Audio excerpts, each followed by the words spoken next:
we need to readjust our vision according to the truth that you and I live under the law of sacrifice. Brothers and sisters, welcome back to Contemplata, a podcast for those thirsting for a drink from the fountain of light on high. Our topic today is the law of sacrifice. God has stamped His image in the depths of our hearts, and God is ever at work in us so that our hearts come to shine with His light, burn with His love, and live something of His own divine life. To accomplish this work in our hearts, God has given us the Eucharist. More than anything else, it is the Eucharist that sanctifies the soul and transforms our hearts into living reflections of the living God. But how does the Eucharist work such wonders in us? The short answer is that the Eucharist is the sacrifice of Jesus Christ Himself. Most people in the Western world today are unaccustomed to thinking of worship in terms of offering sacrifice to God. But that is exactly what true worship is. The worship of God in spirit and in truth consists of offering sacrifice to God. But sacrificial worship has now become so unfamiliar to people, we need to pause with the topic of sacrifice for a few episodes. Basically, we need to readjust our vision according to the truth that you and I live under the law of sacrifice. The law of sacrifice is a certain law of nature, a little bit like the law of gravity, but it is a law of human nature in particular. Basically, it is a law of human nature that we want to offer our hearts to God. That statement probably comes as a surprise.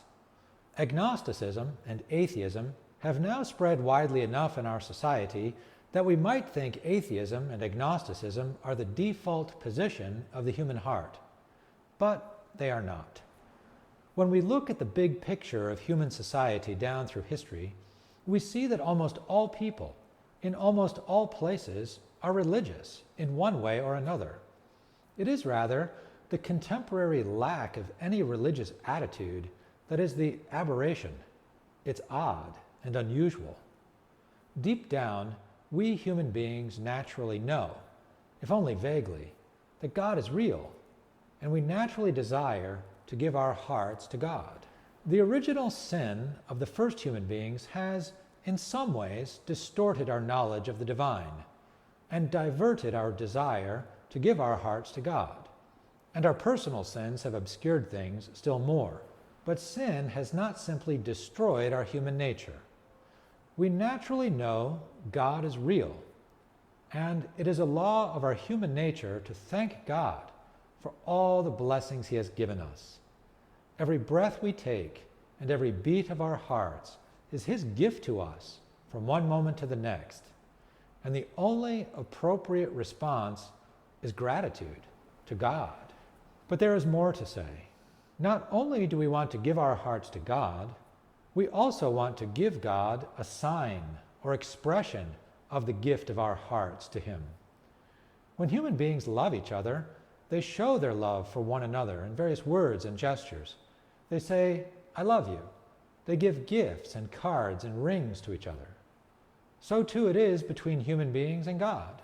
Human beings naturally try to show God their love for Him with some gesture or sign. And this is the meaning of sacrifice as we are using the term here. A sacrifice is primarily an inward offering of one's heart to God. But it is also an outward gesture or sign of the inward gift of one's heart to God.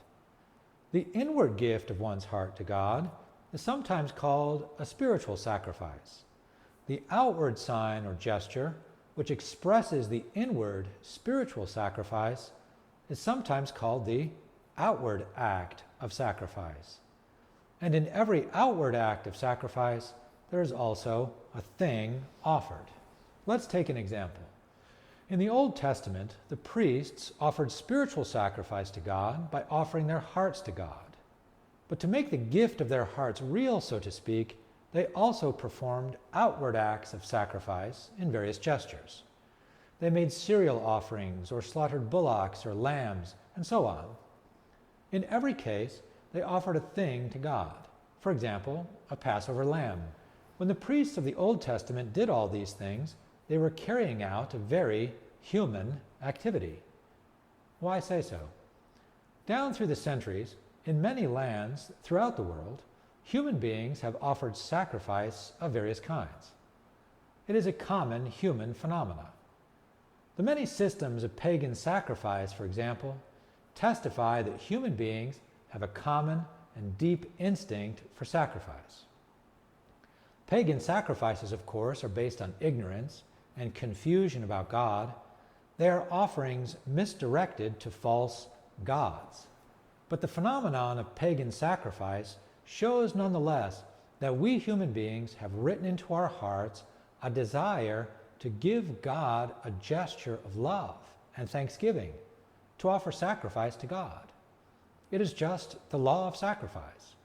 The law of sacrifice written into our being tells us we are bound to offer sacrifice to God in some way or another, and we know it. The desire is susceptible to distortion, obviously, but it is basically natural and good. The big question is, how? What form of sacrifice is the one that the living and true God really wants from us? Human beings do not know how to answer the question by our own lights.